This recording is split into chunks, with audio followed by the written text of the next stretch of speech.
اعوذ باللہ من الشیطان الرجیم بسم اللہ الرحمن الرحیم فلما دخلوا على يوسف آوى إليه أبويه وقال ادخلوا مصر إن شاء الله آمنين ورفع أبويه على العرش وخروا له سجدا وقال يا أبت هذا تأويل رؤياي من قبل قد جعلها ربي حقا وقد أحسن بي إذ أخرجني من السجن وجاء بكم من البدو من بعد أن نزغ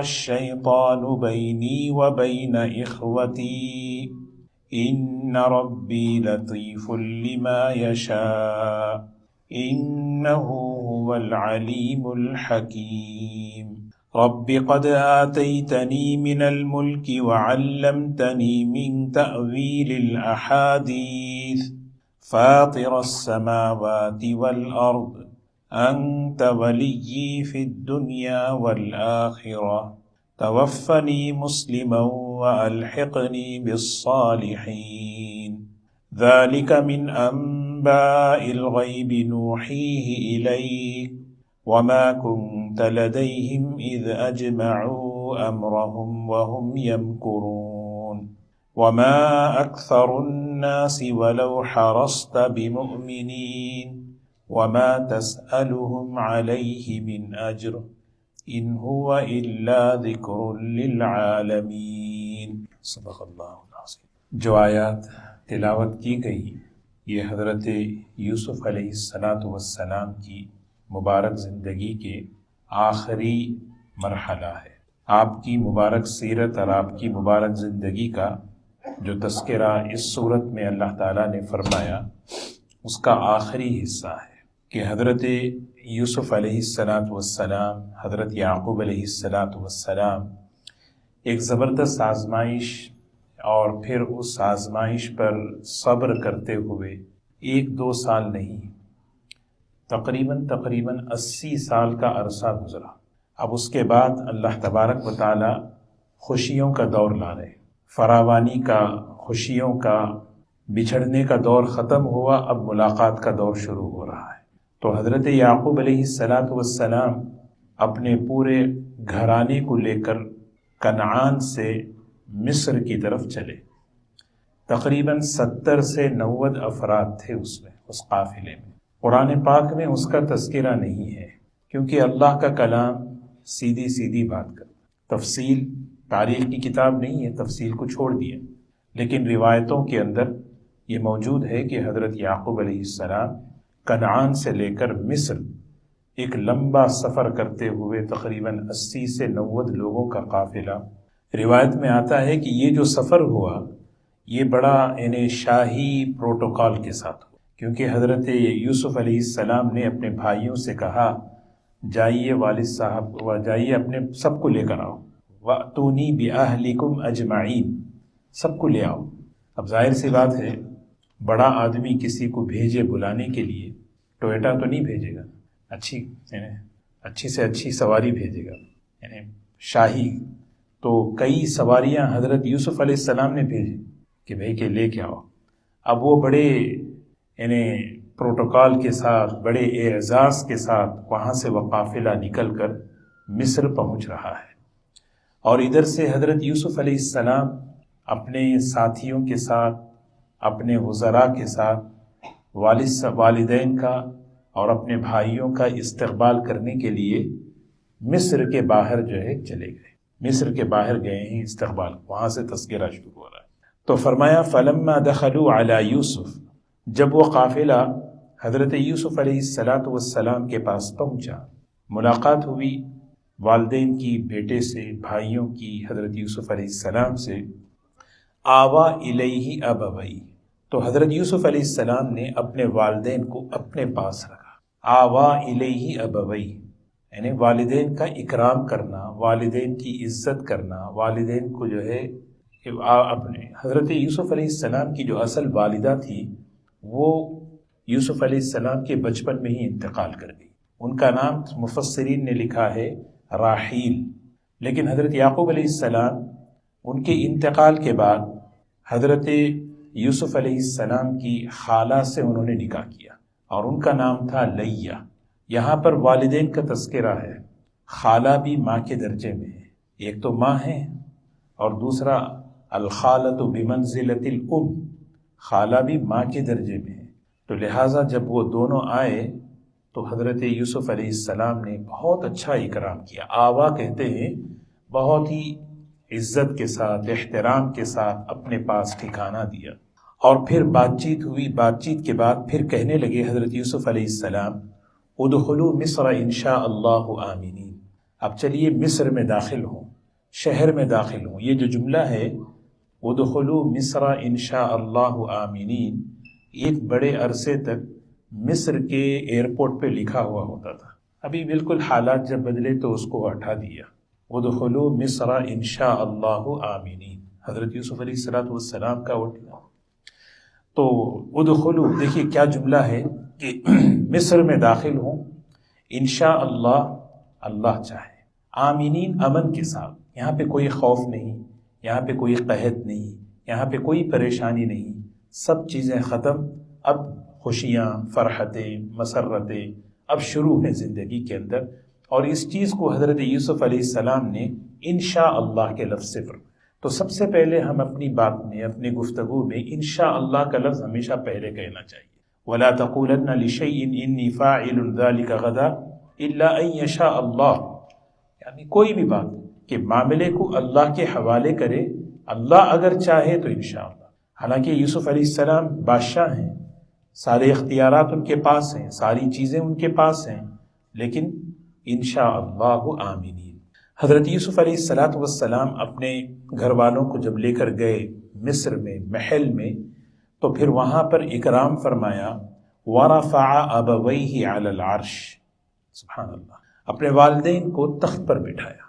ماں باپ بڑے ہیں، ان کو جو ہے ان کا وہ مقام دینا چاہیے۔ حضرت ابو ہریرہ رضی اللہ تعالیٰ عنہ راستے سے آ رہے تھے، سامنے باپ بیٹے آ رہے تھے، تو بیٹے سے پوچھا یہ کون ہے؟ یہ کہا یہ میرے والد ہیں۔ کہا اچھا والد ہیں، میری نصیحت یاد رکھو، میں نے نبی کریم صلی اللہ علیہ وسلم سے سنا ہے اپنے والد سے آگے کبھی مت چلو۔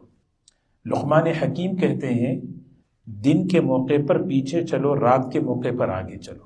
حکمت ہے، کیونکہ رات میں جو ہے نا اندھیرا ہوتا ہے، کوئی ایسی چیز ہو تو ہٹاتے چلے۔ اپنے والد سے پہلے کبھی بیٹھنے کی کوشش مت کرو، اور ان کی آواز پر اپنی آواز کو اونچی مت کرو۔ لقمان حکیم کی بات آئی تو ایک بات ہے نا کہ کسی نے، حضرت لقمان حکیم اپنے بیٹے سے کہہ رہے ہیں بیٹا والد کی سختی کو برداشت کر لے، والد کی سختی کو برداشت کر لے، تو اس سے بڑی برکتیں ہوتی ہیں زندگی میں۔ تو حضرت یوسف علیہ السلام اپنے والدین کو، دیکھیے حضرت یوسف علیہ السلام کے اخلاق دیکھیں، کہاں ہیں کنعان اور کہاں مصر۔ مصر کے حالات بڑے اچھے ہیں، اس علاقے کے حالات میں قحط زیادہ ہے وہاں پر، لیکن حضرت یوسف علیہ السلام اپنے رشتہ داروں کا خیال رکھ رہے ہیں۔ اللہ تعالیٰ نے اگر کوئی نعمت دی ہے تو اس نعمت میں ہمیں کیا ہے، اپنے رشتہ داروں کا خیال رکھنا چاہیے۔ اور پھر اس کے بعد جب انہیں بلایا اپنے پاس، اور بلا کر جو ہے، دیکھیے جب والدین گھر میں آتے ہیں، کوئی آتے ہیں تو گھر کے اندر بیٹھنے کی ایک جگہ ہوتی ہے جہاں پر گھر کا بڑا بیٹھتا ہے، تو یہ نہیں کبھی کہ میں ہمیشہ میں ہی بیٹھا ہوں، کہ والدین آئیں تو ان کو وہ جگہ دینا چاہیے۔ یہ اخلاق ہیں نبیوں کے۔ حضرت یوسف علیہ السلام فرما رہے ہیں کہ وَرَفَعَ أَبَوَيْهِ عَلَى الْعَرْشِ، والدین کو تخت پر بٹھایا، اعزاز کیا، اکرام کیا۔ وَخَرُّوا لَهُ سُجَّدًا، سب کے سب جو ہے سجدے میں چلے گئے۔ وہ سجدہ کون سا تھا؟ وہ سجدہ تعظیمی تھا، جو پچھلی شریعتوں میں اجازت تھی، اس شریعت میں اس کی اجازت نہیں۔ سجدہ عبادت تو صرف اللہ کے لیے ہے، اس میں کبھی کسی بھی شریعت میں، آدم علیہ السلام سے لے کر نبی کریم صلی اللہ علیہ وسلم تک، کسی بھی شریعت میں عبادت کا سجدہ جائز نہیں ہے سوائے اللہ کے۔ لیکن تعظیمی سجدہ، جھکنا، یہ جو ہے پچھلی شریعتوں میں تھا، اس شریعت میں اس کو بھی منع کر دیا۔ لہٰذا کسی کے اکرام میں، کسی کو سلام کرنے میں ایسا جھکنا کہ رکوع کی مشابہت ہو، اس کو جو ہے منع کرتے ہیں۔ تو دیکھیے یہ اصل میں جو ہے نا حضرت یعقوب علیہ السلام، ان کے اہلیہ، بچے، سب کے سب جب سجدے میں چلے گئے تو فوراً حضرت یوسف علیہ السلام اپنے والد سے کہنے لگے، ابا جان، یا ابتی، اے میرے ابا، ھذا تأویل رؤیایا من قبل، یہ اس خواب کی تعبیر ہے جو ہم نے پہلے دیکھا تھا، 80 سال پہلے خواب دیکھا ہے۔ تعبیر کب ہو رہی ہے؟ 11 کوكبا انی رأیت 11 کوكبا والشمس والقمر رأیتهم لی ساجدین۔ شمس اور قمر ماں باپ ہیں، 11 کوكبا 11 ستارے بھائی ہیں، میں دیکھ رہا ہوں کہ سب سجدے میں چلے گئے ہیں۔ تو اس وقت حضرت یعقوب علیہ السلام نے کہا تھا یہ خواب بیان مت کرو۔ اب خواب کی تعبیر اسی لیے جو ہے نا انسان جو ہے اپنے کام میں لگے، خواب کب دیکھیں اور تعبیر کب ہو رہی ہے؟ 80 سال بعد۔ دعائیں مانگی حضرت موسیٰ علیہ السلام نے، 40 سال بعد اللہ قبول کر رہے۔ فرعون کی ہلاکت کی دعا مانگے ہیں، اللہ تعالیٰ نے کہا ٹھیک ہے ہم نے آپ کی دعا قبول کر لی، اب آپ کام میں لگیے، اب آپ کام میں لگیے۔ اب ان کو کام میں لگا دیا، قد اجیبت دعوتکما، آپ کی اور موسیٰ ہارون کی دعا ہم نے قبول کر لی، اب آپ کام میں لگے۔ پھر اس کے 40 سال بعد اللہ کی پکڑ آئی ہے فرعون پر۔ تو یہ ہمیں بتایا جا رہا ہے کہ آدمی کوئی خواب دیکھ کر فوراً تعبیر کے انتظار میں نہ رہے، ہے نا۔ آدمی دعا کر کے فوراً قبولی، یعنی حدیث میں آتا ہے اللہ تبارک و تعالیٰ بندے کی دعا قبول فرماتے ہیں جب تک کہ وہ جلد بازی نہ کرے۔ تو صحابہ نے پوچھا جلد بازی کا مطلب کیا ہے؟ فرمایا میں نے کل دعا مانگی تھی ابھی تک قبول نہیں ہوئی، میں نے دعا مانگی تھی ابھی تک قبول نہیں ہوئی۔ وہ حکیم ہے، کب کس وقت دعا قبول کرے اس کا علم کامل ہے۔ تو حضرت یوسف علیہ السلام نے کہا یا ابتی ھذا تأویل رؤیایا من قبل، ابا جان یہ اس خواب کی تعبیر ہے جو میں نے دیکھا تھا، قد جعلها ربی حقا، قد جعلها ربی حقا، میرے رب نے اس کو حقیقت کر کے دکھایا۔ دیکھو نا وہ جو خواب تھا، اس خواب کا خواب حقیقت بنتے نہیں، خواب کا حقیقت بننا، وہی فرما رہے میرے رب نے اس کو حقیقت کر کے بتایا، میرے رب نے اس کو حقیقت کر کے بتایا، قد جعلها ربی حقا۔ اور اتنے لمبے عرصے کے بعد باپ بیٹے کی ملاقات ہے، ذرا سوچیں، پہلی ملاقات ہے جدائی کے بعد، اس جدائی کے بعد کیا کیا ہوا تھا؟ اس جدائی کے بعد بھائیوں نے کنویں میں پھینکا تھا، غلام بنے تھے، جیل میں چلے گئے تھے، ہے نا۔ یہ سارے مرحلے معمولی بات نہیں ہے۔ ان سب چیزوں کو سامنے رکھ کر آپ یہ حضرت یوسف علیہ السلام کی یعقوب علیہ السلام سے گفتگو دیکھیں، بات چیت کیا ہو رہی ہے دیکھیں۔ اتنے عرصے کے بعد، ایک لمبے عرصے کے بعد جب کوئی کسی سے ملتا ہے، اپنا اپنا جو ہے نا کیا ہے دکھ سناتا ہے، اپنا غم سناتا ہے، اپنی پریشانی سناتا ہے۔ حضرت یوسف علیہ السلام کے کلمات دیکھیں، فرمایا وَقَدْ أَحْسَنَ بِي إِذْ أَخْرَجَنِي مِنَ السِّجْنِ وَجَاءَ بِكُم مِّنَ الْبَدْوِ مِن بَعْدِ أَن نَّزَغَ الشَّيْطَانُ بَيْنِي وَبَيْنَ إِخْوَتِي إِنَّ رَبِّي لَطِيفٌ لِّمَا يَشَاءُ إِنَّهُ هُوَ الْعَلِيمُ الْحَكِيمُ۔ 5 باتیں حضرت یوسف علیہ السلام کی اللہ تعالیٰ نقل کر رہے ہیں، والد سے گفتگو کے دوران انہوں نے یہ کہی، اور کیا کہہ رہے ہیں دیکھیے، وَقَدْ أَحْسَنَ بِي، میرے اللہ کا، میرے رب کا بڑا احسان ہے۔ انسان جو ہے نا، زندگی، دنیا جو ہے نا اسی کا نام ہے۔ جنت صرف خوشیوں کی جگہ ہے، دنیا میں جو ہے غم بھی ہیں، خوشیاں بھی ہیں۔ آدمی جو ہے ہمیشہ ایک دوسرے کو اپنی پریشانی، اپنا غم، اپنی شکایتیں سناتا رہتا ہے، تو اس سے کیا ہے یہ چیز پسند نہیں۔ حضرت یوسف علیہ السلام کے اخلاق دیکھیں، اپنے ابا سے کہہ رہے ہیں وقد احسن بی، اللہ تعالیٰ نے مجھ پہ بڑا احسان فرمایا۔ سبحان اللہ، اللہ کے احسانات کو سوچنا، اللہ کے انعامات کو سوچنا۔ جب آدمی پہ کوئی پریشانی آئے، سب سے پہلے بیٹھ کے اللہ کی نعمتوں کو سوچے۔ ایک بزرگ تھے، بیمار ہو گئے، بخار ہو گیا، سخت بخار، ان کے پاس عیادت کے لیے لوگ پہنچے، کیسے ہیں حضرت آپ؟ انہوں نے کہا الحمدللہ، ہاتھ پیر صحیح ہیں، چل رہے ہیں، کھا رہا ہوں، ہضم ہو رہا ہے، پانی پی رہا ہوں، پیاس بھی بجھ رہی ہے، سب چیزیں ذکر کر کے ہاں تھوڑی سی بخار بھی ہے۔ ہاں تھوڑی سی بخار بھی ہے، اس کے لیے دعا کر دیں۔ تو آدمی کی جو ہے نا سوچ یہ ہو کہ اپنی زندگی کے ہم بیٹھ کے جو ہے نا واقعی ہم جتنے بھی ہیں ہمارے ساتھ مسائل ہیں کسی نہ کسی، کیونکہ دنیا ہے، اگر دنیا نہیں ہوتی تو پھر کوئی اور بات ہوتی، دنیا میں ہیں تو حالات ہیں، لیکن بندہ جب اللہ کے احسانات کو سوچے گا، اس کے انعامات کو مستحضر رکھے گا، شکر کی توفیق بھی ہوگی، اور جو آزمائش اللہ کی طرف سے آئی ہے اس پر صبر کرنے کی ہمت پیدا ہوگی۔ ورنہ کیا ہوگا، آدمی صرف جو ہے نا منفی نیگیٹو سوچتا رہے گا تو پریشان اور بڑھتی رہے گی پریشانی۔ حضرت یوسف علیہ السلام 3 باتیں یہاں پہ دیکھیں، کہنے لگے کہ یہاں تذکرہ نہیں کر رہے اس بات کا کہ مجھے جو ہے میرے بھائیوں نے اٹھا کے جو ہے کنویں میں ڈال دیا، دیکھو پھر میں جو ہے جیل میں چلا گیا اور مجھے غلام بنا دیا گیا۔ حضرت کہہ رہے ہیں کہ اللہ کا شکر ہے، اللہ نے مجھے قید خانے سے اخرجنی من السجن، سجن سے نکالا، وقد احسن بی اذ اخرجنی من السجن۔ کنویں کا تذکرہ کیوں نہیں کیا؟ ایک سوال ہے نا، وہ بھی تو بڑا مسئلہ، شروع تو وہیں سے ہوا۔ وجہ اس کی یہ ہے کہ اگر یہ تذکرہ کرتے تو بھائیوں کو تکلیف ہوتی، بھائی وہیں پہ کھڑے، کیونکہ وہی ڈالے تھے، اور حضرت یوسف علیہ السلام معاف کر چکے تھے۔ یوسف علیہ السلام کیا کر چکے تھے؟ معاف کر چکے تھے، میں نے معاف کر دیا تمہیں، انہوں نے معافی مانگ لی، انہوں نے معاف کر دیا۔ اب معاف کرنے کے بعد حضرت یوسف علیہ السلام اس چیز کو بھولا ہی تھی، جب بندہ اللہ کے لیے معاف کرتا ہے نا اتنی قوت پیدا ہوتی ہے، وہ چیز کو بھلا دیتا ہے، میں نے اللہ کے لیے معاف کر دیا۔ معافی اسے نہیں کہتے کہ ٹھیک ہے میں معاف کر دیا، پھر ایک 10 دن کے بعد you did this، کہ تم نے یہ کیا، تم نے وہ کیا، 1-2 سال کے بعد ہاں تم نے کیا تھا نا، یہ معافی نہیں ہے، اس سے جو ہے دل کو تکلیف پہنچانا۔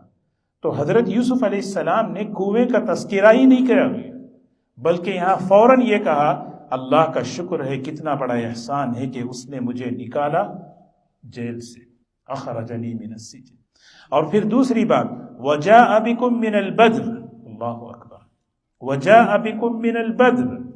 حضرت یوسف علیہ السلام یعنی کہ میں آپ سب کو جو ہے دیہات سے بلایا، میں فائل کیا آپ کو امیگریشن، گرین کارڈ تو میں نے فائل کیا، میں نے کیا نا، میں نے کیا۔ وقد جاء بکم من البدر، وقد جاء بکم من البدر، اللہ نے تمہیں لایا، اللہ نے تمہیں لایا، اللہ نے تمہیں لایا۔ جتنے بھی اسپانسر کیے نا ذہن میں رکھنا ہے، اللہ نے تمہیں بلایا، اللہ نے تمہیں بلایا۔ حالانکہ کس نے بھیجا؟ انہوں نے سواریاں بھیجی، انہوں نے بھائی سے کہا بھائی لے کے آؤ۔ احسان جو ہے کر کے جب آدمی احسان جتاتا ہے نا وہ احسان برباد ہو جاتا ہے۔ صدقہ جو ہے برباد کرنے کی، نیکی برباد کرنے کی کچھ وجوہات ہیں، اسباب ہیں، اس میں ایک بڑا سبب کیا ہے؟ من کہتے ہیں احسان جتانا۔ لا تبطلوا، قرآن میں 2 جگہ، ایک ہے ریا دکھاوا اور ایک ہے احسان جتانا، یہ 2 چیزوں سے نیکی برباد ہو جاتی ہے۔ اس لیے اللہ تعالیٰ کو یہ چیز پسند نہیں ہے۔ ہاں اللہ احسان جتاتے ہیں کیونکہ اس کی شان ہے، لقد من اللہ علی المؤمنین، المنان اللہ ہے، وہ احسان ہے، اس نے ہمیں جو ہے نا اللہ نے احسان کیا تم پر، اللہ نے احسان کیا، فمن اللہ علینا ووقانا عذاب السموم، جہنم کے عذاب سے اللہ نے بچایا، یہ اس کا احسان ہے۔ لیکن اللہ تعالیٰ یہ نہیں چاہتے کہ میرے بندے ایک دوسرے، ہے ہی کیا اس کا ہے ہی کیا، وہ تو میرا دیا ہوا ہے سب کچھ۔ تو حضرت یوسف علیہ السلام کہہ رہے ہیں وجاء بکم من البدر، اللہ نے تم سب کو اس دیہات سے لا کر ہمیں ملایا۔ یہ ملانا ماں باپ کا بچوں کے ساتھ ایک ساتھ ہونا، فیملی، یہ بہت بڑی نعمت ہے۔ بدر کہتے ہیں دیہات، دیہات سے نکل کر شہر میں آنا یہ احسان ہے، کیونکہ شہر کی زندگی جو ہے بڑی اچھی زندگی ہر اعتبار سے ہوتی ہے۔ اور تیسری بات حضرت یوسف علیہ السلام نے کہا، اس موقع پر بھائی کھڑے سن رہے ہیں، ابا سے بات چیت ہو رہی ہے، من بعد ان نزغ الشیطان بینی و بین اخوتی، جو بھائیوں کے ساتھ جو معاملہ ہوا تھا اس چیز کو شیطان کی طرف منسوب کر دیا۔ اس چیز کو کس کی طرف؟ شیطان کی طرف منسوب کر دیا۔ میرے اور میرے بھائیوں کے درمیان وہ شیطان فساد ڈال دیا، شیطان نے سازش رچی جس کی وجہ سے انہوں نے اٹھا کے جو ہے نا کنویں میں ڈال دیا، ورنہ یہ تو ایسے نہیں تھے، ورنہ یہ تو ایسے نہیں تھے، شیطان کے ورغلانے میں آ گئے ہیں۔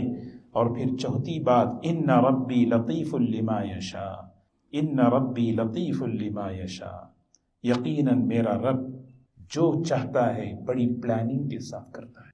کہاں سے اللہ نے اٹھایا کہاں پہنچا رہے ہیں۔ لطیف اس ذات کو کہتے ہیں جو بڑی باریک بین ہے، جو بہت ہی اس کی تدبیر، اس کی پلاننگ، اس کا جو ہے اس کا نظام بہت باریک بین، یہ ہماری سمجھ سے باہر ہے، ہم سمجھ نہیں سکتے۔ یہ سمجھا رہے ہیں حضرت یوسف علیہ السلام اپنی، یعنی دیکھو میرے واقعے کے اندر کہاں کنواں، کہاں تخت، اللہ تعالیٰ نے کہاں سے کہاں تک پہنچایا، یہ سب اللہ کا نظام ہے۔ ظاہری تدبیریں اور پلاننگ تو کچھ بھی نظر نہیں آ رہی تھی، لیکن اللہ کا نظام چل رہا ہوتا ہے ہمارے ساتھ بھی۔ اسی لیے ان ربی لطیف لما یشاء، اللہ لطیف بعبادہ یرزق من یشاء وہو القوی العزیز۔ رزق کے بارے میں بھی اللہ لطیف بعبادہ، اللہ اپنے بندوں کے ساتھ بڑا مہربان ہے۔ لطیف کا ترجمہ مہربان کر کے چھوڑ دیتے ہیں ہم، لیکن اس کی تدبیر، اس کی پلاننگ بہت باریک بین ہے۔ ہاں، رزق کے معاملے میں، جاب کے معاملے میں بھی، بزنس کے معاملے میں بھی، کس کے لیے کہاں سے اللہ کہاں کیسا نظام کر رہے ہیں، وہم و گمان میں بھی نہیں ہوتا اللہ تعالیٰ۔ وَهُوَ الْقَوِيُّ، یہ آیت بڑی جامع ہے۔ آدمی کی جاب نہیں ہے تو آدمی اس کو پڑھے، علماء نے لکھا ہے ان ربی لطیف لما یشاء انہ هو العلیم الحکیم، یقیناً وہ بڑا جاننے والا اور حکمت والا ہے۔ یہ حضرت یوسف علیہ السلام کا آخری وقت، یعنی مطلب اس سیرت کا، ان کی زندگی کا، قرآن پاک اب یہ واقعہ ختم ہو رہا ہے، لیکن سبحان اللہ اس واقعے کو اللہ تعالیٰ نے مکمل فرمایا حضرت یوسف علیہ السلام کی دعا پر۔ آپ کی دعا پر واقعہ مکمل ہو رہا ہے۔ کیا خوبصورت دعا، کیا بہترین دعا۔ یہ دعا جو ہے نا حضرت یوسف علیہ السلام کی، رب قد آتیتنی من الملک وعلمتنی من تأویل الاحادیث فاطر السماوات والارض انت ولی فی الدنیا والآخرہ توفنی مسلما والحقنی بالصالحین۔ اللہ ہم سب کے حق میں یہ دعا قبول فرمائے۔ دعا شروع ہوا تھا سورہ یوسف، واقعہ ختم ہو رہا ہے دعا پر، واقعہ ختم ہو رہا ہے دعاؤں سے کام بنتے ہیں۔ اور دعا میں حضرت یوسف علیہ السلام کیا کہہ رہے ہیں، دیکھیں، ربی قد آتیتنی من الملک، اے اللہ آپ ہی نے مجھے یہ بادشاہت عطا فرمائی۔ من الملک عربی میں من جو ہے تبعیض کے لیے آتا ہے، مالک الملک تو اللہ ہے، مالک الملک تو اللہ ہے، یہ پوری بادشاہت میں سے اللہ نے تھوڑا سا مجھے دیا ہے۔ من الملک، میں کہا حالانکہ اس وقت کی سب سے بڑی بہترین حکومت مصر ہے، اس مصر کے تخت پر حضرت یوسف علیہ السلام بیٹھے ہیں، وہاں بیٹھ کر اس چیز کو اللہ کی طرف منسوب کر رہے ہیں۔ یہ ہمیں سکھایا جا رہا ہے جو کچھ میرے پاس ہے اس کو میں اللہ کی طرف منسوب کروں۔ یا اللہ میرے پاس جو کچھ ہے وہ تیری طرف سے ہے۔ یہ اللہ کو یہ چیز پسند ہے۔ بندہ اپنی دعاؤں میں کہ یا اللہ یہ علم آپ نے دیا، یہ عمل کی توفیق آپ نے دی، یہ نعمت جاب کی، بزنس کی آپ نے دی، اللہ یہ دیکھنا چاہتے ہیں۔ ربی قد آتیتنی من الملک، اے میرے پروردگار بادشاہت کا کچھ حصہ تو آپ ہی نے مجھے دیا ہے، آپ ہی کے دینے سے ہوا ہے۔ وعلمتنی من تأویل الاحادیث، اور آپ ہی نے مجھے خواب کی تعبیر کا علم سکھایا ہے۔ تأویل الاحادیث، معاملات کو سمجھنے کا، بات کو سمجھنے کا، تعبیر کا یہ علم جو ہے یہ آپ ہی نے مجھے سکھایا ہے۔ کسی کے پاس کوئی بھی علم ہو، دین کا علم ہو، دنیا کا علم ہو، کسی بھی چیز کا علم ہو، اللہ نے سکھایا ہے۔ اس علم پر کبھی آدمی کیا نہ کرے، اترائے نہیں، بس نہیں، یہ اللہ تعالیٰ کو یہ چیز پسند نہیں۔ پھر اس کے بعد فاطر السماوات والارض، فاطر السماوات والارض، آسمان و زمین کے پیدا کرنے والے اللہ، آسمان اور زمین۔ قل اللہم فاطر السماوات والارض عالم الغیب والشہادہ انت تحکم بین عبادک فیما کانوا فیہ یختلفون۔ یہ سورہ زمر کی آیت ہے، یہ بڑی جامع آیت ہے، دعاؤں میں نبی کریم صلی اللہ علیہ وسلم پڑھا کرتے تھے۔ اللہ کو یہ چیز پسند ہے۔ قل کہیے اللہم فاطر السماوات والارض، اے اللہ آسمان و زمین کا تو ہی پیدا کرنے والا ہے، عالم الغیب والشہادہ، آپ ہی غیب کے اور ہر چیز کے جاننے والے ہیں، آپ ہی جاننے والے ہیں۔ انت تحکم بین عبادی، فیصلہ آپ ہی کریں گے قیامت کے دن۔ جس چیز میں دنیا اختلاف کر رہی ہے فیصلہ تو آپ ہی کریں گے۔ یہ دعا، یہ نبی کریم صلی اللہ علیہ وسلم اس کو اپنی دعاؤں میں پڑھتے تھے۔ وہی جملہ دیکھیے حضرت یوسف علیہ السلام کہہ رہے ہیں فاطر السماوات والارض انت ولی فی الدنیا والآخرہ. ولی کسے کہتے ہیں؟ کارساز، کام بنانے والا، کام بنانے والا، کاموں کا بنانے والا. انت ولی فی الدنیا، اے اللہ آپ ہی ہیں جو دنیا میں میرے کام بنانے والے ہیں. بنائے نہیں بنائے؟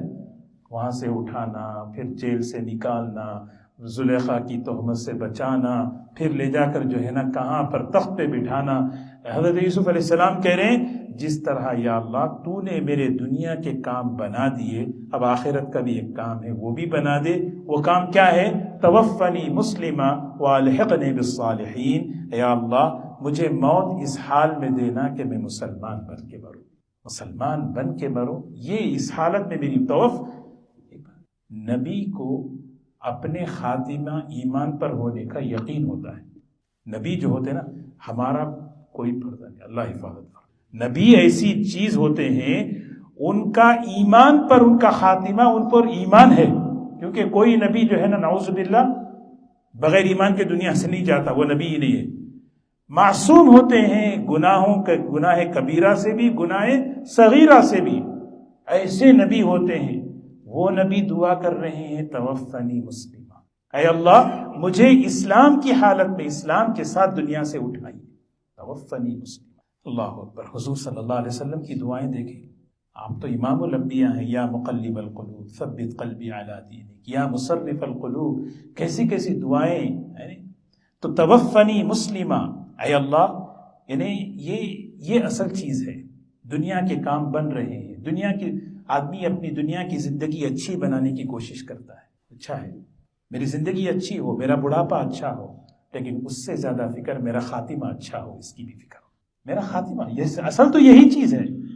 ہاں آدمی کوشش کر رہے کہ دیکھیں میری جوانی اچھی ہو، میری میرج لائف اچھی ہو، میری جاب اچھی ہو، میری زندگی اچھی ہو. بہت اچھی بات ہے، لیکن موت بھی اچھی ہو، اس کی بھی فکر کرنا ہے. اس کو کہتے ہیں حسن خاتمہ. وہ حسن خاتمہ کیسے ہوتا ہے یہ ہمیں سیکھنا ہے. ایمان پر میرا خاتمہ ہو، میری آخری زندگی کا اختتام اچھا ہو. اسی لیے کہہ رہا نا، جیسے اللہ تبارک و تعالیٰ نے حضرت یوسف علیہ السلام کے سارے دنیاوی کاموں کو کیسے اللہ نے اپنی قدرت سے بنایا. حضرت یوسف علیہ السلام اللہ سے مانگ رہے ہیں مجھے ایمان پر بھی خاتمہ عطا فرما. توفنی مسلمہ، مسلمان بن کر مجھے وفات دے. وَأَلْحِقْنِي بِالصَّالِحِينَ، اور نیک لوگوں کے ساتھ مجھے شامل فرما دے. حالانکہ آپ نبی ہیں. آپ کون ہیں؟ نبی ہیں. نبی کے بعد صدیق، صدیق کے بعد شہداء، شہداء کے بعد صالحین. یہ دعا میں کہتے نا کہ بس آپ کے جوتوں کے پاس جگہ مل جائے تو اچھا ہے. بولتا نہیں بولتا کیا واقعی جوتوں کے؟ یہ بات کرنے کا ادب کا تقاضا ہے، یہ ادب ہے. وَأَلْحِقْنِي بِالصَّالِحِينَ، اے اللہ مجھے صالحین کے ساتھ شمار کر دے. دیکھو یہ ہمارے اندر بھی ہو. ہم قیامت کی، ایک صحابی آئے، پوچھا نبی کریم صلی اللہ علیہ وسلم سے قیامت کب آئے گی؟ کہا تیاری ہے؟ کہا کچھ نہیں ہے، بس آپ سے محبت ہے. فرمایا المرء مع من احب، قیامت کے دن آدمی اسی کے ساتھ ہوگا جس سے محبت ہو. حضرت انس رضی اللہ عنہ نے پوچھا، فرماتے ہیں اسلام لانے کے بعد سب سے زیادہ خوشی اگر کسی چیز سے مجھے ہوئی تو اس سے ہوئی، کیونکہ میں نبی سے محبت کرتا ہوں اور قیامت کے دن نبی کے ساتھ رہوں گا انشاءاللہ. الحقنی بالصالحین، صالحین کے ساتھ اٹھنا ہے وہاں پر، تو دنیا میں بھی صالحین سے کنیکشن ہونا ہے، تعلق ہونا نہیں ہونا. ہاں صالحین، یہ نبیوں نے دعا مانگی. کیسی عجیب دعا دیکھیں حضرت سلیمان علیہ السلام کی. وَأَدْخِلْنِي بِرَحْمَتِكَ فِي عِبَادِكَ الصَّالِحِينَ، اے اللہ اپنی رحمت سے مجھے صالحین میں داخل فرما دیجیے. تو دنیا میں بھی آدمی صلحاء کے ساتھ، ان کی زندگیوں کے ساتھ، ان کے ساتھ اٹھنا بیٹھنا، ان کے یہ چیز جتنا تعلق ہوگا اللہ تبارک و تعالیٰ اس کی برکت سے اس راستے پر چلنے کی توفیق دیں گے، اور آخرت میں بھی اللہ تعالیٰ ان کے ساتھ ہمارا حشر فرمائیں گے. وَاحْشُرْنَا فِي زُمْرَتِهِ، صالحین کی جماعت میں یا اللہ میرا حشر فرما. سبحان اللہ. اللہ تعالیٰ نے اس واقعے کو دعا پر مکمل فرمایا. یہ حضرت یعقوب علیہ السلام اس کے بعد 17 سال 20 سال جو ہے زندہ رہے، پھر اس کے بعد سورہ بقرہ میں ان کا تذکرہ ہے، ان کی وفات کا وقت آیا تو اس موقع پر سارے بچوں کو جمع کر کے کہنے لگے کہ میرے بعد کس دین پر رہو گے، ایک باپ کی فکر۔ پھر اس کے کچھ عرصے تک حضرت یوسف علیہ السلام بھی جو ہے کیا ہے، آپ زندہ رہے، اور علماء نے لکھا ہے کہ یہ سارے جتنے یوسف علیہ السلام کے بھائی تھے، یہ سارے کے سارے بھائی یہ سب اللہ کے اولیاء بن کر دنیا سے رخصت ہو گئے۔ اللہ تعالی ہمیں اس واقعے سے نصیحت لینے کی توفیق نصیب فرمائے۔ اصل میں یہ واقعہ شروع کیوں ہوا تھا؟ ایک سوال ہوا تھا مشرکین مکہ، وہ بھجوایا تھا ان لوگوں نے۔ یہ تو موسیٰ علیہ السلام تو مصر میں رہتے تھے، اور یعقوب علیہ السلام، ابراہیم علیہ السلام کا خاندان تو جو ہے فلسطین وہاں رہتا تھا، یہ مصر میں آئے کیسا؟ سوال کرو، جاؤ پوچھو نبی سے۔ تو یہ آئے پوچھے، آقی آپ اللہ کے نبی ہیں تو یہ ہمیں بتائیے کہ مصر میں تو موسیٰ علیہ السلام وغیرہ رہتے تھے، یہ ابراہیم علیہ السلام کا خاندان، یعقوب علیہ السلام کا خاندان وہاں سے یہاں کیسے آیا؟ تو حضرت جبرائیل علیہ السلام یہ پوری صورت لے کے آئے، اور حضور اکرم صلی اللہ علیہ وسلم کی رسالت کی دلیل ہے اس میں کہ یہ بات تفصیل کے ساتھ اللہ تعالیٰ نے قرآن پاک میں حضرت کو سنا دی۔ یہی فرمایا ذالک من انباء الغیب نوحیہ الیک، یہ اللہ کی طرف سے انباء الغیب، یہ غیب کی خبریں ہیں، یہ غیب کی خبر کوئی نہیں جانتا، غیب کی خبر اللہ تبارک و تعالیٰ۔ نبی کو نبی اسی لیے کہتے ہیں کہ نبی کہتے ہیں غیب کی خبر بتانے والے۔ عالم الغیب الگ ہیں، انباء الغیب الگ ہیں۔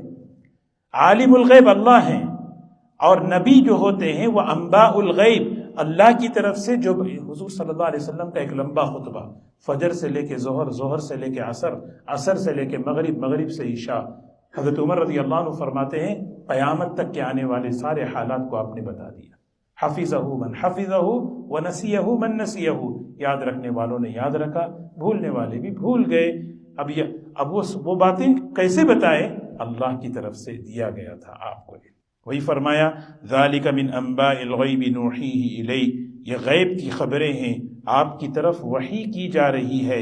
وما کنت لدیہم اذ اجمعوا امرہم وہم یمکرون، نبی جی آپ تو اس وقت وہاں نہیں تھے جس وقت بھائی یوسف کے خلاف سازش کر رہے تھے، سب جمع ہو کر۔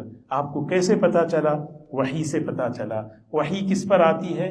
نبی پر آتی ہے، لہٰذا آپ اللہ کے نبی ہیں، لوگوں کو کہا جا رہا ہے، لیکن اللہ کے رسول صلی اللہ علیہ وسلم کو تسلی دی جا رہی ہے وما اکثر الناس ولو حرصت بمؤمنین، کتنا بھی آپ اندر سے بے چین حریص ہوں ہدایت کے، اکثر ایمان نہیں لائیں گے۔ اس میں مشرکین مکہ کے بارے میں کہا اکثر نہیں مانیں گے، آپ کے اندر کتنی ہی ہدایت کی حرص ہو ان کے اندر، حالانکہ آپ ان کو اللہ کا پیغام پہنچا رہے ہیں، اللہ کے لیے پہنچا رہے ہیں، کوئی چیز ان سے معاوضہ طلب نہیں کر رہے۔ وما تسألهم علیہ من اجر ان هو الا ذکر للعالمین، آپ ان سے اجرت بھی نہیں مانگتے، آپ ان سے سوال بھی نہیں کرتے، ایک تو اللہ کا پیغام ہے سارے عالم کے لیے، آپ وہ سنا رہے ہیں۔ الحمدللہ حضرت یوسف علیہ السلام کا یہ واقعہ مکمل ہوا۔ آخری کچھ آیتیں باقی ہیں، اگلے ہفتے انشاءاللہ اس کو پڑھ لیں گے اور سورہ یوسف کو مکمل فرما کر لیں گے انشاءاللہ۔ تو آج کے جو سبق میں آج کی جو آیتیں ہیں، اس میں جو ہے جیسے حضرت یوسف علیہ السلام کے پاس جب سارے پہنچے ہیں، سبحان اللہ، اس میں سب سے پہلا یہ ہے کہ انہوں نے اپنے والدین کا بہت اکرام کیا۔ ماں باپ عزت کرنے کی، ان کو جو ہے ان کا اکرام کرنے کی چیز ہے، ان کا اکرام کرنا، ان کو ان کا مقام دینا، ہر معاملے میں کتنے بھی بوڑھے ہو جائیں ہمیشہ ان سے رائے لینا، ان سے بات کرنا، ان کو بڑا بنا کے رکھنا، یہ جو ہے نا یہ ہمیں سکھایا جا رہا ہے، اس میں برکتیں ہوتی ہیں۔ اور دوسری چیز، اللہ کی طرف سے کوئی بھی نعمت کسی بھی شکل میں ہمیں ملے، اس نعمت میں ہم کیا کریں؟ اللہ کی طرف منسوب کریں۔ اور ایک بات حضرت یوسف علیہ السلام کی دیکھیں، اللہ نے کتنے اچھی اچھی نعمتیں یوسف علیہ السلام کو عطا فرمائی تھی۔ اس میں حضرت یوسف علیہ السلام نے اپنے بھائیوں کو، اپنے گھر والوں کو، اپنے ماں باپ کو بھی شامل کیا نہیں کیا؟ یہ نہیں کہ نہیں میں ہوں، میرا گھر ہے، بس کچھ بھی ہو، ایسا نہیں کہ ہمارے اللہ نے اگر دیا ہے اس میں جو ہے میرے ماں باپ بھی شریک ہو، اس یعنی ان کی، کیونکہ اللہ تعالیٰ یہاں تک کسی کو اللہ نے علم دیا، کوئی جو ہے جاب پہ، یہ ماں باپ کی قربانیاں ہوتی ہیں، ان کی محنتیں ہوتی ہیں، انہوں نے پڑھایا، وقت دیا، اللہ نے اس مقام تک پہنچایا، لیکن اس کے پہنچنے کے بعد آدمی اپنے ماں باپ کو بھول جائے. اس لیے ان کی راحت کا، ان کے آرام کا، ان کے اکرام کا بہت خیال رکھنا ہے. اور سب سے اہم جو چیز ہے، زندگی کے اندر حالات آتے ہیں. زندگی دنیا حالات کی جگہ ہے، حالات کی. تو ہمیشہ ہماری سوچ یہ ہو کہ میں اللہ کی نعمتوں کو دیکھوں، اللہ کے احسانات کو غور کروں. کہتے ہیں نا کہ سبحان اللہ، سبحان اللہ. اللہ کو یہ جملہ بہت پسند ہے، سبحان اللہ. کیا مطلب ہے؟ یا اللہ تیرے حکم پر کوئی اعتراض نہیں، تیرے فیصلوں پر کوئی مجھے ڈاؤٹ نہیں، بس تو جو کرتا ہے اس میں حکمت ہوتی ہے. یہی سبحان اللہ ہے. آدمی کو دو چیزوں پہ آج کل بہت اعتراض ہے، اللہ کے دین پر، اللہ کے احکامات پر اعتراض ہے. دوسرا، میرے ساتھ جو ہو رہا ہے اس پر بھی آدمی جو ہے نا، آدمی اس معاملے میں کیا ہے، آدمی کو جو ہے نا شکایت ہے، کمپلینٹ ہے. میرے ساتھ یہ، میرے ساتھ یہ، میرے ساتھ یہ، میرے ساتھ یہ. کمپلینٹ کس کے ساتھ؟ اللہ کے ساتھ. سبحان اللہ، یا اللہ تیرے فیصلوں میں کوئی عیب نہیں ہے، میرے ساتھ جو ہو رہا ہے اس میں حکمت ہے. ان ربی لطیف لما یشاء، بہت باریک بین کے ساتھ تو پلاننگ کر رہا ہے، بس مجھے صبر دے دے، مجھے رضا دے دے، اللہ سے مانگتے رہنا. انہ هو العلیم الحکیم. یہ سبحان اللہ ہمیں سکھا. یہ حضرت یوسف علیہ السلام کی اس بات چیت میں اپنے والد کی یہی چیز ہے، میں اللہ کے کسی فیصلے کی شکایت نہیں کرتا. کمپلینٹ کیے کہیں پہ، ایک جھلک بھی کہیں کمپلینٹ نظر آئی کہ دیکھیں یہ چیز اللہ کو پسند. اور پھر آخر میں دعا، قصہ مکمل ہو رہا ہے حضرت کی دعا پر. اور دعا میں بھی جو ہے حضرت نے جو سب سے بڑی جو چیز مانگی ہے، ایک تو جو کچھ اللہ نے دیا اس کو اللہ کی طرف احسان بتا کر، یا اللہ تیرا احسان ہے. اور پھر سب سے اہم چیز یہ، میرے حالات کو تو نے اچھا کر دیا، اب میرے خاتمے کو بھی اچھا کر دے. یہ چیز بہت ضروری ہے. اللہ تبارک و تعالی ہم سب کا ایمان پر حسن خاتمہ نصیب فرمائے. یہ بہت اپنی دعاؤں میں اس کو شامل کرنا ہے. اس کو، یہ دعا کو یاد کر لیں. توفنی مسلمہ والحقنی بالصالحین. اسلام کے ساتھ جنازے میں بھی کھڑے ہو کے یہی دعا کرتے ہیں.